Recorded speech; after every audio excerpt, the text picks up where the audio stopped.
Hello बच्चों, तो कैसे हैं आप लोग। उम्मीद करता हूँ अच्छे होंगे।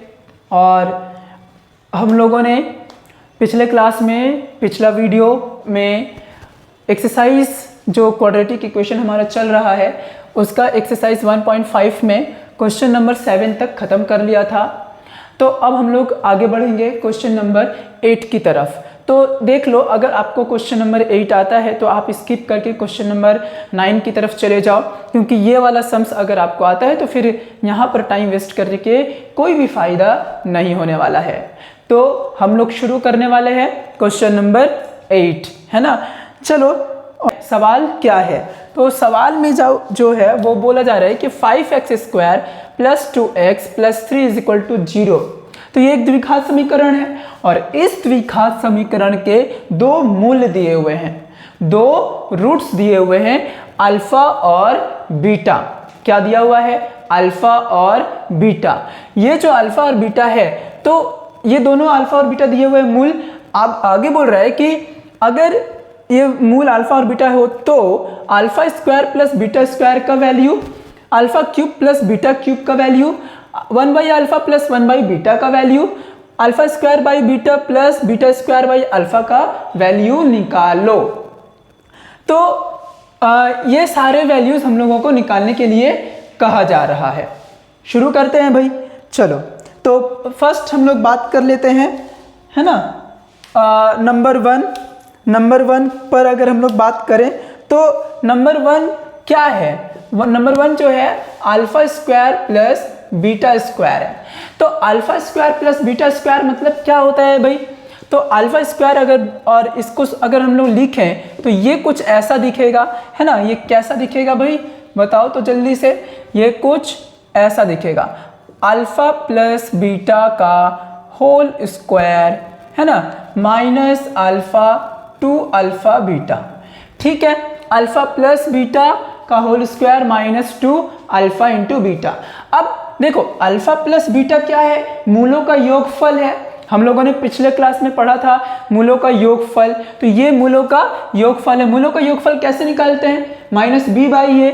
तो हम लोग यहाँ पे लिखेंगे क्या? -b/a। तो -b मतलब -2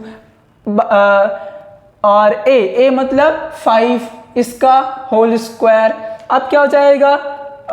-2, है ना। क्या हो जाएगा? -2 × अल्फा × बीटा मतलब c/a। तो c/a मतलब 3/5। अब इसको सॉल्व कर लेते हैं। तो ये हो जाएगा 4/25 और ये हो जाएगा -6/5। तो अब एलसीएम ले लेंगे। एलसीएम क्या आ जाएगा भाई इसका? जल्दी से बताओ, मैं इधर कर लेता हूँ इसको। तो एलसीएम जो है इसका आ जाएगा 25। अब देखो, 25 से 25 कैंसिल हो जाएगा तो यहाँ बचेगा 4, है ना। क्या बचेगा? सॉरी, 4 बचेगा। अब माइनस यहाँ पे हो गया और 5 से जब 25 को डिवाइड करेंगे तो 5 टाइम्स में, और 5 टाइम्स में 5 × 6 कितना हो जाएगा? 30। तो ये हो गया -26/25। ये हमारा आ गया आंसर, पहला नंबर। दूसरा नंबर देख लो। दूसरा नंबर जो है α³ + β³ का वैल्यू निकालना है। क्या निकालना है? α³ + β³। तो भाई α³ और β³ एक तरह से देखा जाए तो x³ + b³ y³ का फॉर्मूला है, या a³ + b³ का फॉर्मूला है। क्या होता है फॉर्मूला देखा जाए तो ये होता है α + β का होल क्यूब -3α β α + β, है ना। ये होता है फॉर्मूला। तो यहाँ पे बिठा देते हैं हम लोग। अल्फा प्लस बीटा कितना है भाई? अल्फा प्लस बीटा -2/5 है का whole cube -3। Alpha into beta कितना है भाई? अल्फा इंटू बीटा 3/5 है ना। और ये फिर से अल्फा प्लस बीटा -2/5 हो जाएगा। अब क्या करेंगे? इसको सॉल्व कर लेंगे। तो देखो, -2 का क्यूब -8। एक बात याद रखना, कि बात क्या याद रखना है ना आपको, कि माइनस नंबर, अगर कोई भी नंबर माइनस में हो और उसका आप ऑड पावर रखते हो, याद रखना ये वाली बात को एकदम ध्यान से सुनना, कि अगर कोई भी नंबर है, कोई भी नेगेटिव नंबर है, क्या है, नेगेटिव नंबर है, और उसका पावर अगर ऑड होता है, क्या होना चाहिए, ऑड, तो हमेशा ये जो नंबर आएगा वो नेगेटिव में ही रहेगा। वो कितनी दफ़ा मल्टीप्लाई हो रहा है वो हमारे लिए मैटर नहीं है, बट हमारे लिए मैटर है कि अगर ये एक नेगेटिव नंबर है तो हमेशा ये नेगेटिव नंबर ही देगा अगर ऑड पावर है तो, ठीक है। तो इस बात को ध्यान रखना। फॉर एग्जाम्पल अगर हम लोग ले लेते हैं -5 का स्क्वायर, तो ये क्या हो जाएगा, 25। ये ऑड तो नंबर है नहीं, है ना, ये ऑड नंबर तो है नहीं। लेकिन अगर मैं यहाँ पे लिखूँ -5 का होल क्यूब, तो ये कितना हो जाएगा, -125। देखो माइनस आ गया ना, ये 125 आया वो मैटर नहीं कर रहा है, पर माइनस आ गया। वही अगर मैं यहाँ पे लिखूँ -5 का होल पावर 4, तो ये कितना हो जाएगा, 25 × 25 625, लेकिन प्लस में, किसमें, प्लस में, क्यों, पावर जो है वो इवन है। तो याद रखना कि ये अगर ऐसा हुआ तो नेगेटिव और नेगेटिव का पावर ऑड हुआ तो नेगेटिव, और अगर नेगेटिव का पावर इवन हुआ तो पॉजिटिव नंबर मिलता है। यहां तक आप ध्यान में रखना। तो यहां पर हम लोग क्या लिख सकते हैं, -8 अपॉन में 125 हो जाएगा। ये कितना हो जाएगा, 125, और ये -3 माइनस इंटू माइनस प्लस 3 × 3 × 2 कितना हो जाएगा, 9 18, है ना, 18 बाई में 25। तो अब एलसीएम ले लेते हैं फिर से। तो एलसीएम कितना हो जाएगा, 125, और 125 से 125 कट जाएगा, कितना बचेगा, -8 प्लस 25 से 125 5 टाइम्स में, तो 5 × 18 90, है ना। तो ये कितना हो गया, 82 बाई में, सही है ना, 25 से 125 को डिवाइड किया 5 बार में, 5 × 18 90, ठीक है। तो 82 बाई 125, यह आ गया हमारा आंसर, ठीक है। तो बस ऐसे ही करते चलना है। मैं एक और बता देता हूँ, कौन सी बताऊँ, मुझे लगता है आप लोग कर लोगे ये। एक बता देता हूँ, एक और बता देता हूँ मैं, चलो 4 नंबर बता देता हूँ आपको, ठीक है, 4 नंबर। तब तक वीडियो को शेयर कर दीजिए जल्दी से, राइट। और अगर कोई डाउट है तो प्लीज़ पूछें मुझसे, बिना डाउट के तो मज़ा नहीं आता है ना। आप कमेंट करो, कोई अगर डाउट है तो प्लीज़ कमेंट करो, एलसीएम वगैरह में कहीं भी डाउट हो, और आपको कोई सवाल चाहिए तो भी आप पूछ सकते हो, ठीक है। क्वेश्चन नंबर मैं करवा देता हूँ 4, ठीक है। आप 3 नंबर जो क्वेश्चन है वो होमवर्क कर लेना।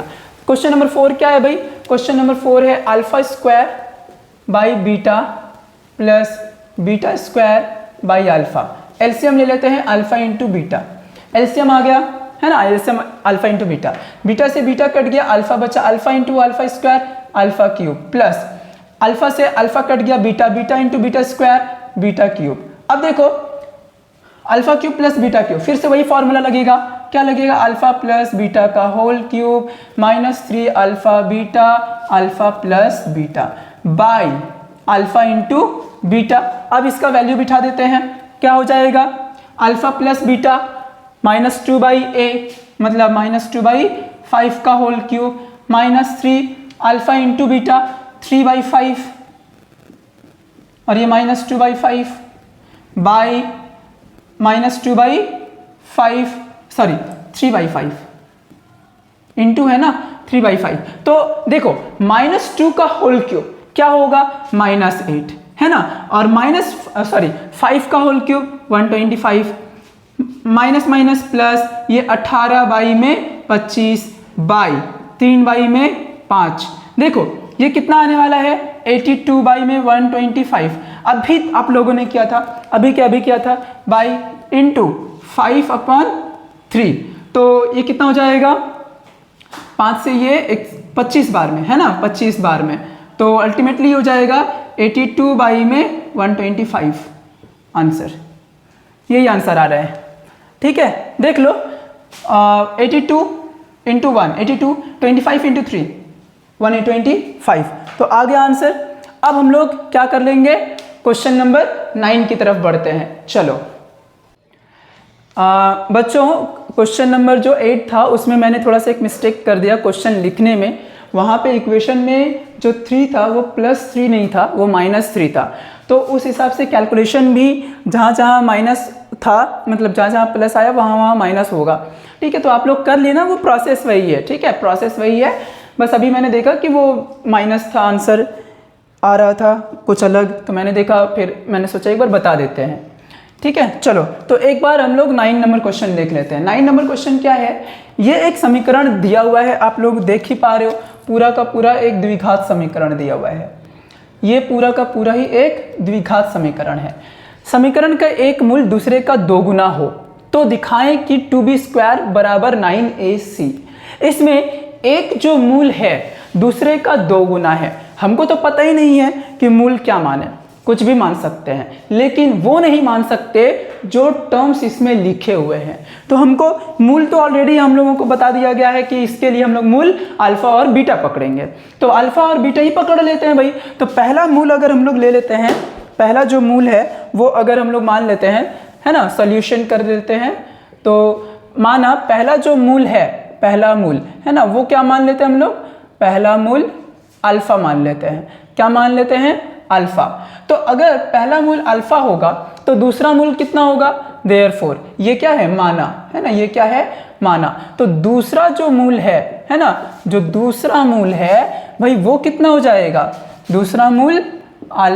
दूसरा जो मूल है वो हो जाएगा 2 अल्फा, है ना, क्या हो जाएगा, 2 अल्फा। पहला अल्फा तो दूसरा 2 अल्फा। क्यों, क्योंकि एक मूल दूसरे का 2 गुना है, एक मूल दूसरे का 2 गुना है। ठीक है, तो अब यहां से हम लोगों को ये प्रूफ करना है। मूलों का 2 रिलेशन है, एक मूलों का योगफल और एक मूलों का गुणनफल। तो हम लोग गुणनफल और योगफल निकाल लेते हैं पहले। तो मूलों का अगर हम लोग करें योगफल, ठीक है, क्या निकालेंगे, योगफल। तो योगफल अगर निकाले भाई तो ये क्या होगा, अल्फा प्लस 2 अल्फा क्या हो जाएगा, -b/a। और अगर हम लोग गुणनफल की बात करें, दोनों ही रिलेशन निकालते हुए चलेंगे, देखेंगे दोनों से आंसर निकलेगा। ठीक है, गुणनफल, तो ये क्या हो जाएगा, अल्फा इंटू 2 अल्फा, तो ये हो जाएगा c/a। ठीक है, अब इसको हम लोग सॉल्व करते हैं। तो अल्फा, ये 3 अल्फा इक्वल टू -b/a। यहां से अगर अल्फा का वैल्यू निकाले तो ये हो जाएगा -b/3a। अब देखो ये हो जाएगा 2 alpha square equal to c/a।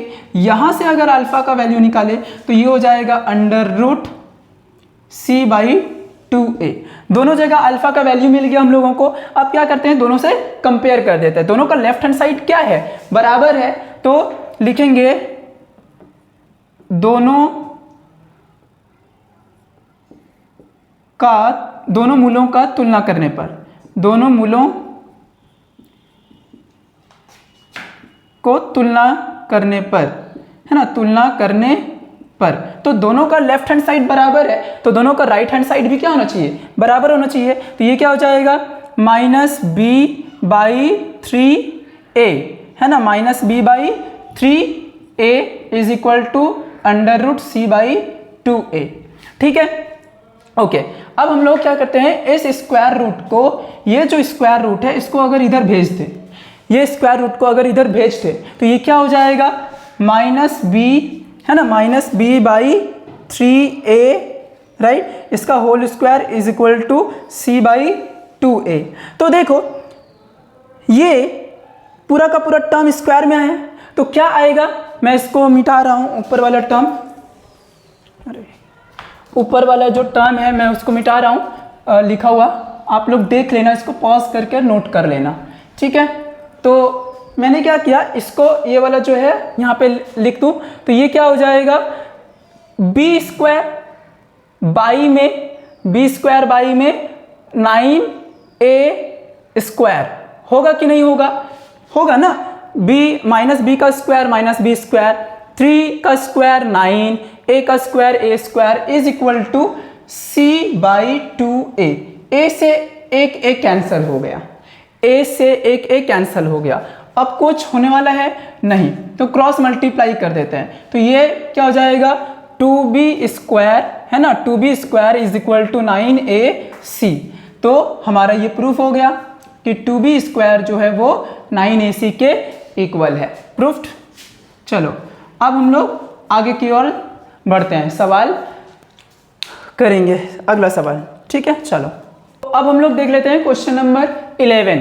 10 number question इसलिए नहीं करवाया क्योंकि 10 नंबर जो क्वेश्चन है वो ठीक आपका क्वेश्चन नंबर उसकी तरह है, 4 की तरह, मतलब उल्टा है, एक अल्फा तो एक 1/अल्फा विपरीत है ना, तो इसीलिए मैंने उसको छोड़ दिया। मैं क्वेश्चन नंबर 11 करवा रहा हूँ, ये थोड़ा सा अलग है, कुछ ज़्यादा अलग नहीं है, जस्ट थोड़ा सा अलग है। तो क्वेश्चन क्या बोला जा रहा है, जिस समीकरण के मूल x² + x + 1 = 0 समीकरण के मूलों के वर्ग के समान हो, उस समीकरण को ज्ञात करें।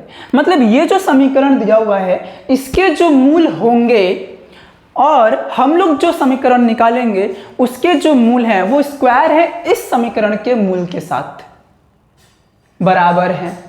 जो समीकरण हम लोग ज्ञात करने वाले हैं उन समीकरणों का मूल इस समीकरण के मूल का स्क्वायर है ना, वो वाला समीकरण का मूल क्या है, स्क्वायर है, इसके बराबर, इस समीकरण के मूल के बराबर है और स्क्वायर के साथ। ठीक है, तो पहले हम लोगों को इस समीकरण का ही मान लेना पड़ेगा। तो माना x² + x + 1 = 0 के मूल मान लेते हैं अल्फा और बीटा हैं। क्या है, अल्फा और बीटा। तो अल्फा और बीटा है। अब हम लोग क्या करते हैं, अगर अल्फा तो जो निकालेंगे उसका क्या हो जाएगा, एवं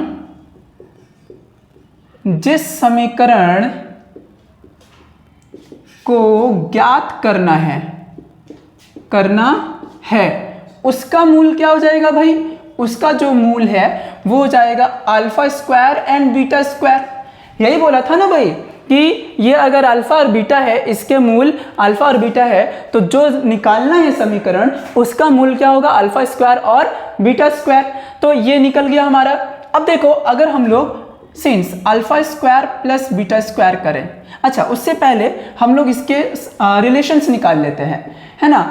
एक नंबर पे अल्फा प्लस बीटा, ये क्या होता है, -b/a। तो -b मतलब -1, a मतलब 1, मतलब -1, और अल्फा इंटू बीटा निकाले तो कितना होगा, c/a। तो c का वैल्यू 1, a का वैल्यू 1, मतलब 1। तो देखो दोनों ही कितने आ गए, एक आ गए -1 और एक आ गया 1। अब हम लोग क्या करेंगे, इसका स्क्वायर मतलब इसका निकालेंगे, है ना। तो अब क्या कर लेते हैं, अच्छा समीकरण निकालने का फॉर्मूला क्या है, समीकरण निकालने का फॉर्मूला है x² - alpha plus beta x + alpha into beta = 0। तो हम लोगों को दूसरा जो समीकरण निकालना है उस समीकरण का अल्फा और प्लस बीटा का वैल्यू निकालना पड़ेगा ना। तो अल्फा और प्लस बीटा तो यहाँ पे नहीं है, लेकिन अल्फा और स्क्वायर और बीटा स्क्वायर है। तो α² + β² करें तो ये कितना हो जाएगा, अल्फा प्लस बीटा का होल स्क्वायर -2 अल्फा बीटा। ठीक है, तो अल्फा प्लस बीटा कितना भाई, -1 -2 अल्फा इंटू बीटा कितना 1, तो ये हो गया -1 -2 मतलब -1। अब α² और β² निकाल लेते हैं। तो इसको ऐसे लिख सकते हैं, देखो तो अल्फा इंटू बीटा, तो अल्फा इंटू बीटा कितना 1 का स्क्वायर अल्टीमेटली 1, मतलब दोनों ही वैल्यू क्या आ रहे हैं, सेम। तो रिक्वायर्ड जो हम लोगों को समीकरण चाहिए उसके लिए क्या लिखेंगे भाई, तो मतलब क्या बोलते हैं, रिक्वायर्ड इक्वेशन, है ना। क्या चाहिए हम लोगों को, रिक्वायर्ड इक्वेशन। तो ये क्या हो जाता है, माइनस α² + β² x प्लस α² β² = 0। तो x² माइनस α² + β² कितना है भाई, -1 x प्लस α² β² कितना है भाई, 1, है ना, = 0। तो ये कितना आ जाएगा, x² + x + 1 = 0। तो ये हमारा जिस समीकरण को निकालना था वो समीकरण ये है, राइट। चलिए, तो उम्मीद करता हूँ यहाँ तक समझ में आ गया होगा। अब हम लोग MCQ कर लेते हैं, 1-2 MCQ बता देता हूँ, उसके बाद ये चैप्टर हमारा फिनिश हो जाएगा और अब हम लोग अगले चैप्टर की तरफ बढ़ेंगे। ठीक है, चलिए अब हम लोग बहुत ही अंतिम स्टेज पे पहुंच गए हैं, इस चैप्टर के लास्ट मोमेंट पे पहुंच चुके हैं। ठीक है, और 12 नंबर का मैंने 3 और 4 नंबर ही क्वेश्चन लिया, क्योंकि बाकी जो क्वेश्चन है न्यूमेरिकल्स वैल्यू हैं और वो लोग उन सारे सम्स को आप लोग आसानी से हैंडल कर लोगे, तो इसीलिए मैं उसको नहीं बताया, राइट। तो हम लोग 3 नंबर और 4 नंबर क्वेश्चन एक बार देख लेते हैं। ज़्यादा इसमें भी कुछ टफ नहीं है, लेकिन मैं सोचा एक बार करवा देता हूँ। राइट। तो बोल रहा है a x square plus b x plus c equal to 0, जहां पर ए का वैल्यू 0 नहीं होगा। आप लोगों को पता ही है कि यहाँ पर ए का वैल्यू 0 क्यों नहीं होगा, क्योंकि अगर 0 हो जाता है तो ये द्विघात समीकरण ही नहीं रहेगा, जबकि हम लोग द्विघात समीकरण पढ़ रहे हैं। अगर ये द्विघात समीकरण रहेगा ही नहीं तो पढ़ोगे क्या। ठीक है, दोनों मूल वास्तविक और असमान है। अब होने से बी स्क्वायर माइनस 4ac, जिसको हम लोग डी भी बोलते हैं, होगा। तो देखो यहाँ पे आप लोगों ने देखा था कि जो d होता है, अगर वहाँ पे 3 कंडीशंस थे, greater than 0, equal to 0, less than 0। जब ग्रेटर देन 0 था, है ना, d का वैल्यू जब ग्रेटर देन 0 था तो वो पॉजिटिव आ रहा था, है ना, क्या आ रहा था, पॉजिटिव। और दूसरा क्या आ रहा था, वास्तविक और मूल जो थे वो वास्तविक और असमान आ रहे थे। तो यहाँ से हम लोग ढूंढ लेते हैं d का वैल्यू 0 से बड़ा है, बस पॉजिटिव आ गया आंसर, है ना। यही पे था ना कि जब d का वैल्यू जो है d बराबर पॉजिटिव हो जाए, तो पॉजिटिव होते ही ये क्या हो जाता है, 0 से बड़ा हो जाता है ना। तो मूल जो है इसके वास्तविक और असमान हो जाएंगे। नंबर 4, ए एक्स स्क्वायर प्लस इतना समीकरण दिया हुआ है, दोनों मूल समान हो। दोनों मूल जब समान होता है तब d का वैल्यू क्या होता है, 0 होता है। तो मतलब ये हो जाएगा B square minus 4ac equal to 0, है ना। अब देखो भाई, फोकसली देखना, बहुत इजी सम्स है, ध्यान से देखना। देखो हम लोग क्या करते हैं, ये बी स्क्वायर इधर ही छोड़ देते हैं, अब इक्वल टू 4ac कर देते हैं। हमारे को बोल रहा है c का वैल्यू निकालो, किसका वैल्यू, हर एक में c का वैल्यू दिया हुआ है। क्या करेंगे, c को इधर छोड़ देंगे, इसको इधर ले आएंगे, तो ये क्या हो जाएगा, ये हो जाएगा आपका B square by 4a is equal to c। तो ये आ गया हमारा value c equal to B square by 4a, जो कि ये ऑप्शन सही है ना। ये वाला ऑप्शन क्या है, सही है। तो अब हमारा जो ये चैप्टर हुआ फिनिश।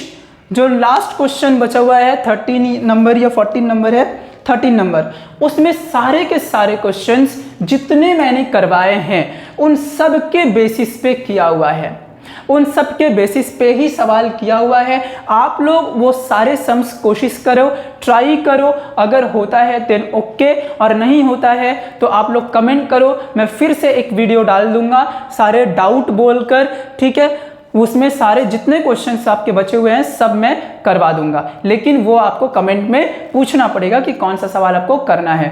तो मिलते हैं अगले वीडियो में नए चैप्टर के साथ। तब तक के लिए ये वीडियो और ये चैप्टर आप लोग अच्छे से करते रहें और प्रैक्टिस जारी रखें। ओके, चलिए, थैंक यू।